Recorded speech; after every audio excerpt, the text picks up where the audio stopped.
Hello everyone, welcome back to Gurukul team YouTube channel. आप सभी का गुरुकुल टीम यूट्यूब चैनल पर स्वागत करता हूं। मेरा नाम है सत्येंद्र और आज हम देखने वाले हैं पार्ट 3। जो आपका जो ऑब्जेक्टिव का एसएसटी का जो ऑब्जेक्टिव है उसका पार्ट 3 होने वाली है। और ये सभी क्वेश्चन जो आपके प्रीवियस ईयर और साथ ही साथ जो आपके पेपर में जो आपके बुक्स जो है उनसे संबंधित ही क्वेश्चन है। एक भी बाहर क्वेश्चन मैंने नहीं लिया है। तो जो भी बच्चे 10th क्लास की प्रिपरेशन कर रहे हैं उसके लिए काफ़ी ज़्यादा मददगार साबित होने वाला है। और मैं चाहूँगा कि ये सब सारे बच्चे अपने दोस्तों के साथ शेयर ज़रूर करें। और यदि आपको लगता है कि वीडियो और इसका ऑब्जेक्टिव का जो डिस्कशन है वो बढ़िया है तो आप इसको फॉलो भी करें। साथ ही साथ आप हमारे यूट्यूब चैनल को सब्सक्राइब करें। और जो भी बच्चे अभी आप नए हैं बेल आइकन को ज़रूर दबा दें। मैं बता देना चाहूँगा जो नए बच्चे हैं इस चैनल के माध्यम से आपको मैथ, साइंस, एसएसटी, हिंदी, जितने भी आपके पेपर में सब्जेक्ट होते हैं उन सब का 1000 बेस्ट 1000 कलेक्शन मिलने वाला है। तो आप कहीं भी नहीं जाइए, हमारे साथ बने रहें और आप अपनी परीक्षा में चार चांद लगा दीजिए। आप अपने जो एग्ज़ाम का प्रिपरेशन है, तैयारी है, उसमें चार चांद लगाने का कोशिश करिए। तो चलिए शुरू करते हैं। सबसे पहला क्वेश्चन लेते हैं। कह रहे जो पंजाब है, तो पंजाब में भूमि निम्नीकरण का जो मुख्य कारण है वो क्या है? क्या वो वन उन्मूलन है, गहन खेती है, अति पशुचारण है, अधिक सिंचाई है? तो आप सब भी देखेंगे कि पंजाब में बाबू धान की खेती, और धान की खेती के लिए अधिक किसकी ज़रूरत होती है? पानी की। तो वहाँ के लोग करते क्या है कि सभी जितने भी नलकूप वगैरह के माध्यम से पानी ज़मीन के नीचे से पानी लाती है। तो अधिक सिंचाई के कारण जिससे क्या होते हैं वहाँ पर भूमि का निम्नीकरण होता जा रहा है। तो इसका करेक्ट आंसर हो जाएगा क्या? अधिक सिंचाई। ठीक, ये जो आंसर है बाबू ये गलत है। ठीक है ना, वन उन्मूलन नहीं होने वाला। अगले क्वेश्चन की ओर बढ़ेंगे कि सोपानी कृषि किस राज्य में प्रचलित है? तो सोपानी कृषि प्रायः किस पहाड़ी वाले इलाकों में प्रचलित होता है? तो क्या ये पंजाब, हरियाणा, या गंगा का मैदान, बिहार का मैदान, या उत्तराखंड? तो इसका करेक्ट आंसर हो जाएगा क्या? उत्तराखंड इसका करेक्ट आंसर हो जाएगा, ऑप्शन नंबर डी। ठीक, अगले क्वेश्चन की ओर बढ़ेंगे। ये रहा आपका अगला क्वेश्चन कि मरुस्थलीय मृदा का जो विस्तार है निम्न में कहाँ है? तो आपको पता होना चाहिए कि मरुस्थलीय मृदा जैसे संबंधित है तो भारत में एक ही जगह मरुस्थल है, वो है राजस्थान में। और राजस्थान में मरुस्थल का यदि नाम पूछ दे तो आपको नाम याद रखना है थार मरुस्थल। ठीक है, थार मरुस्थल। तो इसका करेक्ट आंसर क्या हो जाएगा? कहाँ पे है? राजस्थान में। इसका करेक्ट आंसर हो जाएगा आंसर नंबर बी। अगले क्वेश्चन की ओर बढ़ेंगे। ये रहा आपका अगला क्वेश्चन कि मेढक के प्रजनन को नष्ट करने वाला जो भाई रसायन है तो वो कौन है? बेंजीन है, यूरिया है, एड्रीन है, या फिर फास्फोरस है? तो करेक्ट आंसर हो जाएगा एड्रीन। यूरिया के बारे में थोड़ी सी जानकारी इकट्ठा कर लें कि रासायनिक रूप से संश्लेषित होने वाला यह प्रथम यौगिक है जिनका फॉर्मूला होता है NH2CuNH2। ठीक है, थोड़ी बहुत आप साइंस भी जानते चले। NH2CuNH2। अगले क्वेश्चन है कि काली मृदा का दूसरा नाम आप सबको पता है, रेगुर मृदा, है ना। और इसको कपासीय मृदा भी कहा जाता है क्योंकि कपास की खेती इसमें बहुत अच्छे से होती है, इसीलिए काली मृदा को कपासीय खेती मृदा भी कहा जाता है। इनमें काली मिट्टी का क्षेत्र कौन सा है? ये छोटा नागपुर, महाराष्ट्र, गंगा घाटी, या फिर आपका अरुणाचल प्रदेश? तो इसका करेक्ट आंसर क्या हो जाएगा? छोटा नागपुर, जो इसका करेक्ट आंसर होगा। ऑप्शन नंबर अगला है क्वेश्चन कि प्रायद्वीपीय भारत की नदी घाटियों में कौन सी मिट्टी मिलती है? तो आप सबको पता होगा प्रायद्वीपीय भागों में जो है ये जलोढ़ मिट्टी का निर्माण अधिक हुआ है। अगले क्वेश्चन को, भारत में चारागाह के अंतर्गत कितनी भूमि है? सबको पता होगा कि चारागाह के अंदर कितनी भूमि है? 4%, ऑप्शन नंबर है। अगला क्वेश्चन कि इनमें कौन उपाय भूमि ह्रास होगा, यहाँ पे हास नहीं हरास होगा, संरक्षण में उपयुक्त हो सकता है? तो भूमि ह्रास के संरक्षण में तो मतलब आपको यहाँ पे उसको रोकना है, भूमि का जो क्षरण हो रहा है। तो क्या भूमि को जलमग्न बनाए रखना? नहीं भाई। बाढ़ नियंत्रित, ये बात तो सही है। जनसंख्या वृद्धि की दर में तेजी लाना? नहीं, ये कतई सही नहीं है। तो ऑप्शन नंबर इसका ख बहुत सही हो जाएगा, बाढ़ नियंत्रण। भारत में पहाड़ों से भरी भूमि का प्रतिशत कितना है? तो आप सबको पता होगा कि भारत में कुल पहाड़ों की संख्या कितना है? 27% है। कितना है भाई? 27%। ऑप्शन नंबर 20 का करेक्ट आंसर होगा। कोयला किस प्रकार का संसाधन है? तो आपको पता होगा कोयला किस प्रकार का संसाधन है। तो ये क्या अनवीकरणीय है, नवीकरणीय, जैव या अजैव? तो इसका करेक्ट आंसर हो जाएगा अनवीकरणीय संसाधन। अगले क्वेश्चन को बढ़ेंगे। सौर ऊर्जा निम्न में कौन सा संसाधन है? तो सौर ऊर्जा जो है पुनः पूर्ति योग्य संसाधन है ना। तट रेखा से कितनी किलोमीटर क्षेत्र सीमा अपवर्तक आर्थिक क्षेत्र कहलाते हैं? तो 200 एन मतलब 200 नॉटिकल माइल तक की जो सीमा होती है वो क्या कहलाता है, आर्थिक क्षेत्र कहलाता है। अगले क्वेश्चन में डाकू की अर्थव्यवस्था संबंध कैसे है बाबू, डाकू क्या करते हैं, लूटमार करता है, तो इससे कैसे अर्थव्यवस्था से हम निम्नलिखित करेंगे, तो ये क्या करते हैं, संसाधन के विदोहन से इसका संबंध होता है। समुद्री क्षेत्र में राजनीतिक सीमा, तो राजनीतिक सीमा कितने किलोमीटर तक रहता है बाबू, याद रखना है राजनीतिक सीमा 12.2 किलोमीटर तक रहता है। ऑप्शन नंबर सी।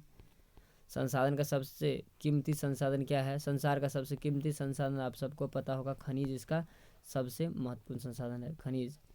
निम्न में कौन प्राकृतिक संसाधन नहीं है बाबू, याद रखना नहीं है, क्वेश्चन को ध्यान से समझना है।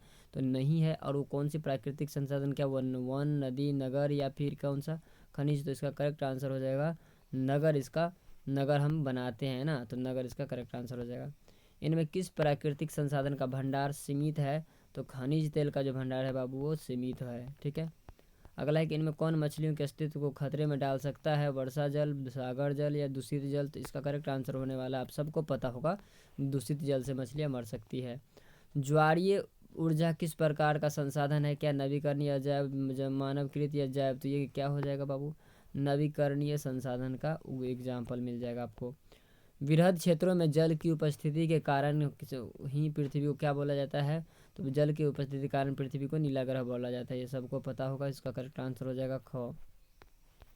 अगले क्वेश्चन की ओर देखते हैं, कुल जल का कितना प्रतिशत भाग महासागरों में है, तो इसको आप सबको पता होगा कि 95.5% जो जल है वो कहाँ महासागरों में है। देश की बांधों को किसने भारत का मंदिर कहा था, तो पंडित जवाहरलाल नेहरू ने क्या कहा था, देश के बांधों को भारत का मंदिर कहा था, याद रहेगा। प्राणियों के शरीर में कितने प्रतिशत जल की मात्रा है, ये क्वेश्चन कई बार पूछा गया आपके पेपर में, तो ये जो है 65% होगा, कितना होगा 65% होगा। बिहार में अति जल दोहन से किस तत्व की का संकेंद्रण बढ़ा है, तो ये क्या है बाबू, आर्सेनिक है, कौन सा, आर्सेनिक। अगले क्वेश्चन के इनमें किस परियोजना का मुख्य उद्देश्य बाढ़ नियंत्रण रहा है, क्या चंबल है, भाखड़ा है, कोसी है, हीराकुंड, तो आप सबको पता है कोसी नदी पर बैरेज बनाया गया जिसका एक ही मुख्य उद्देश्य है, मुख्य रूप से वो है क्या, बाढ़ बनाकर नियंत्रण करना, बांध को, है ना, बांध बनाकर बाढ़ को नियंत्रण करना। विश्व के कुल जल का कितना प्रतिशत महासागरों में पाया जाता है, अभी भी देखा आपने 96.5%। प्रति व्यक्ति प्रतिशत जल उपलब्धता के संदर्भ में विश्व में भारत का कौन सा स्थान है, तो ये आपका करेक्ट आंसर हो जाएगा क्या, 133वां स्थान है। अगले क्वेश्चन के वर्षा जल संग्रहण के ढांचों को हर घर में बनाना किस राज्य में कानून अनिवार्य है, तो ये इसका करेक्ट आंसर हो जाएगा, ये वर्षा जल संग्रहण के लिए मध्य प्रदेश में इसका करेक्ट आंसर हो जाएगा।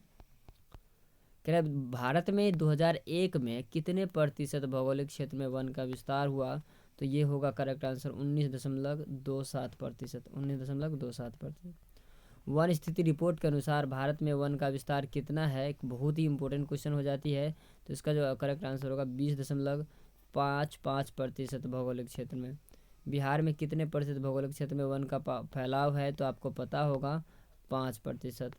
अगले क्वेश्चन की ओर बढ़ेंगे कि पूर्वोत्तर राज्यों में 188 आदिवासी जिलों में देश के कुल क्षेत्र का कितना प्रतिशत वन है, तो इसका करेक्ट आंसर हो जाएगा 60.11%।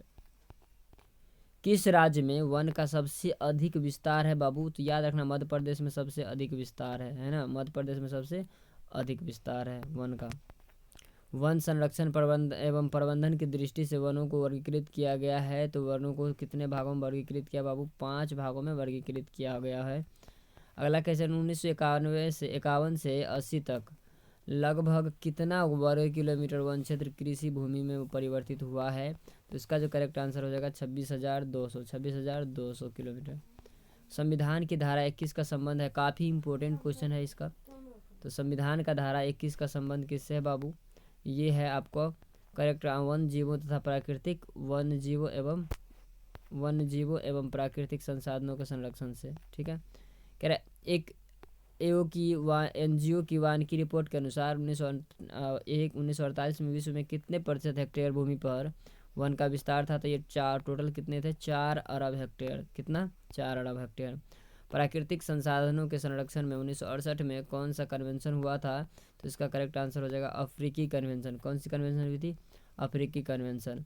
इनमें कौन सा जीव है जो केवल भारत ही में पाया जाता है, तो इसका करेक्ट आंसर हो जाएगा डॉल्फिन एक ऐसा जीव है जो सिर्फ भारत में ही पाया जाता है। भारत का राष्ट्रीय पक्षी सबको पता होगा मयूर होता है। मैंग्रोव का सबसे अधिक विस्तार कौन सी जगह पे होता है? तो मैंग्रोव का सबसे अधिक विस्तार है सुंदरवन, बंगाल की खाड़ी, है ना। टेक्सोल का उपयोग क्या होता है भाई? मलेरिया, एड्स, कैंसर, तो ये पता होगा आपको। कैंसर के उपचार के लिए किसका उपयोग करते हैं? टेक्सोल का। अगला है चरक का संबंध किससे है? म्यांमार, श्रीलंका, भारत या नेपाल? तो इसका करेक्ट आंसर है चरक जो थे वो कहाँ से थे बाबू? भारत से थे, है ना। निम्नलिखित में कौन भारत को छोड़ अन्य देश में दुर्लभ है? तो भालू, गीदड़, बाघ, सिंह, गधे और हाथी, हनुमान और हिरन। तो ये हो गया बाघ और सिंह, इसका करेक्ट आंसर हो जाएगा।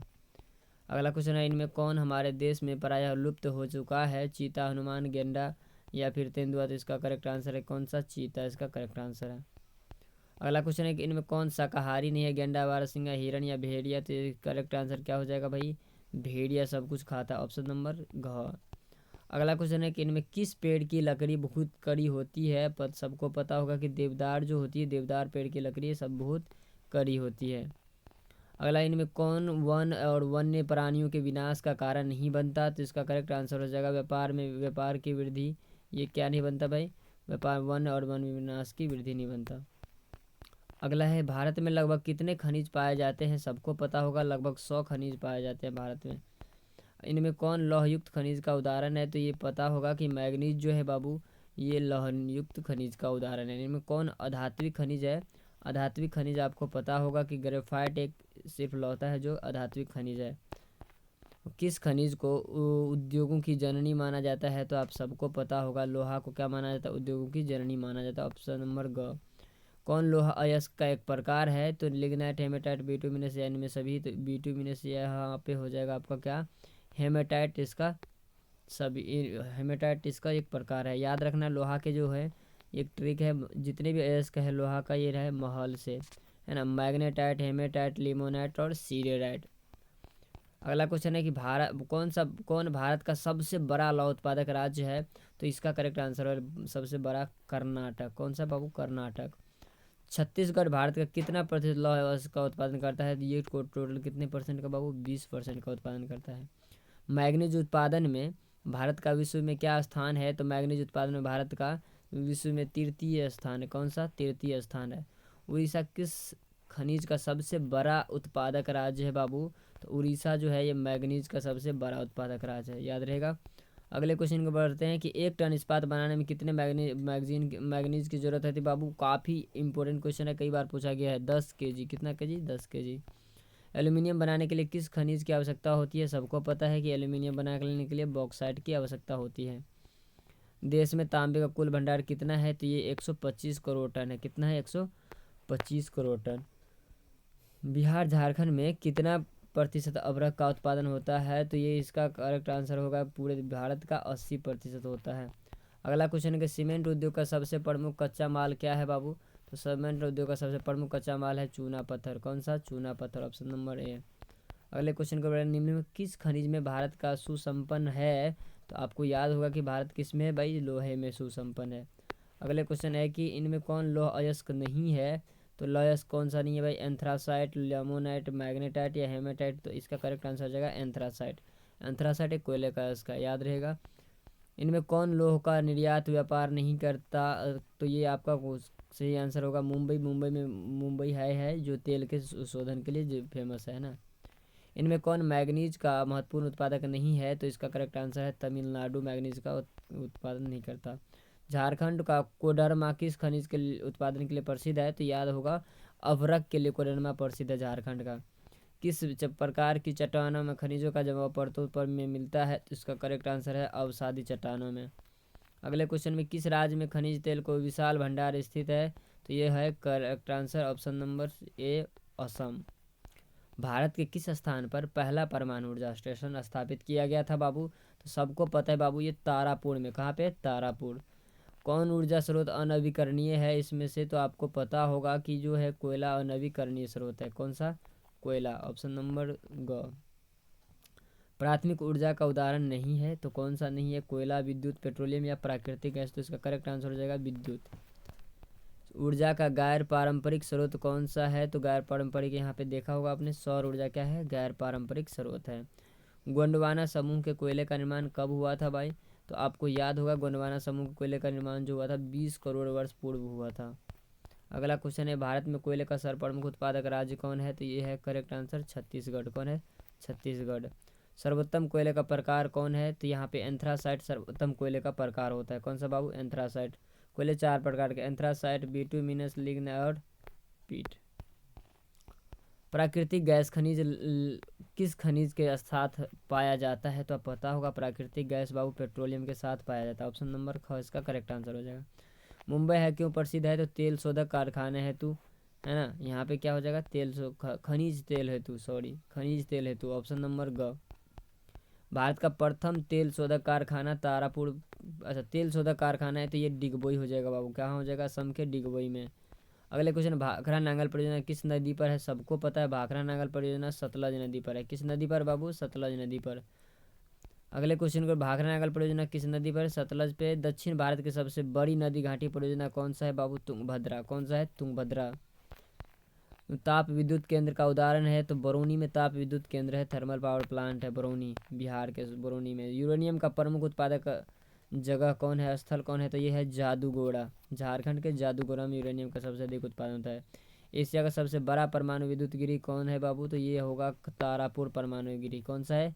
तारापुर परमाणु गिरी। भारत के किस राज्य में सौर ऊर्जा के विकास की सर्वाधिक संभावनाएं है? तो ये है करेक्ट आंसर राजस्थान, है ना। ज्वारीय एवं तरंग ऊर्जा उत्पादन हेतु भारत में अधिक अनुकूल परिस्थितियां कहाँ पाई जाती है बाबू? तो ये है खंबात की खाड़ी में। कहाँ पे? खंबात की खाड़ी में। अगला क्वेश्चन है, भारत में विद्युत की सबसे अधिक खपत किसमें होती है? तो आप सबको पता होगा कि ये किसमें होती है? उद्योगों में होती है। कहाँ होती है बाबू? उद्योगों में। भारत में खनिज तेल का वार्षिक उत्पादन कितना हो रहा है? तो ये होगा इसका 3 करोड़ टन। कितना बाबू? 3 करोड़ टन। कितना? 3 करोड़ टन। पेट्रोलियम किन चट्टानों में मिलता है? तो सबको पता है पेट्रोलियम जो बाबू परतदार चट्टानों में मिलता है। किस में मिलता है? परतदार चट्टानों में। इनमें कहाँ प्राकृतिक गैस का भंडार मिलते हैं? तो आपको पता होगा कि जो त्रिपुरा एक ऐसा जगह है जहाँ पे प्राकृतिक गैस का भंडार मिलते हैं। अगला क्वेश्चन है कि भारत का में ऊर्जा का प्रमुख स्रोत कौन सा है? तो भारत में ऊर्जा का प्रमुख स्रोत है बाबू कोयला। कौन सा है? कोयला।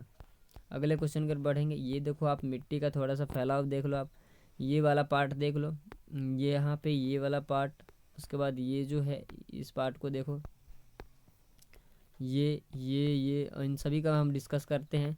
सबसे पहले देखो ये वाला जितने ऊपर वाला पार्ट है ये पर्वत श्रृंखला वाला पार्ट है ना, पर्वत वाला पार्ट है। तो यहाँ जो पर्वतीय मृदा पाया जाता है जैसे जम्मू कश्मीर में, है ना, जम्मू और कश्मीर, लेह लद्दाख में। उसके बाद ये थोड़ा सा हिमाचल प्रदेश और क्या हो गया आपका उत्तराखंड, है ना। तो इसमें आपको कैसी ज़मीन मिलेगा, कैसी मृदा, कैसी मिट्टी का प्रकार मिलने वाला है आपको बाबू? ये मिलने वाला है पर्वत और वन वाला। अब जलोढ़ मृदा का देखो यहाँ पे ये कौन कौन सा राज्य में है, ये आप थोड़ी बहुत राजस्थान ले लो, है ना, फिर गुजरात ले लो। उसके बाद आप थोड़ा सा यदि आप यहाँ पे उत्तर प्रदेश, बिहार, ये सब इन घूम पे क्या है भाई? जलोढ़ मृदा का निर्माण है। ठीक है, इस मैप को आप ज़रूर याद रख लेना, देख लो यहाँ पे याद रहेगा। जलोढ़ मृदा कहाँ कहाँ है भाई? पंजाब में भी है, हरियाणा में, दिल्ली में, है ना, उत्तर प्रदेश, बिहार, इन सभी राज्यों में क्या फैला है? असम में भी जलोढ़ मृदा का फैलाव है, वेस्ट बंगाल में भी जलोढ़ मृदा का फैलाव है, याद रहेगा। उसी तरह से यहाँ पे आपको यदि देखना चाहेंगे तो यहाँ पे देख लो, ये जो आपका मृदा है ये है ब्लैक, है ना, डेजर्ट मृदा। तो ये याद रखना, ये जो फिगर है आपके पास। तो आई होप कि आपको ये बहुत ही अच्छा लगा होगा। यदि आपको वीडियो अच्छा लगा तो आप शेयर, सब्सक्राइब जो भी करना है भाई कर दो, और साथ ही साथ हमारे साथ बने रहिए। ये जो था हमारा पार्ट 3 था। तो thank you for watching this video. God bless you all.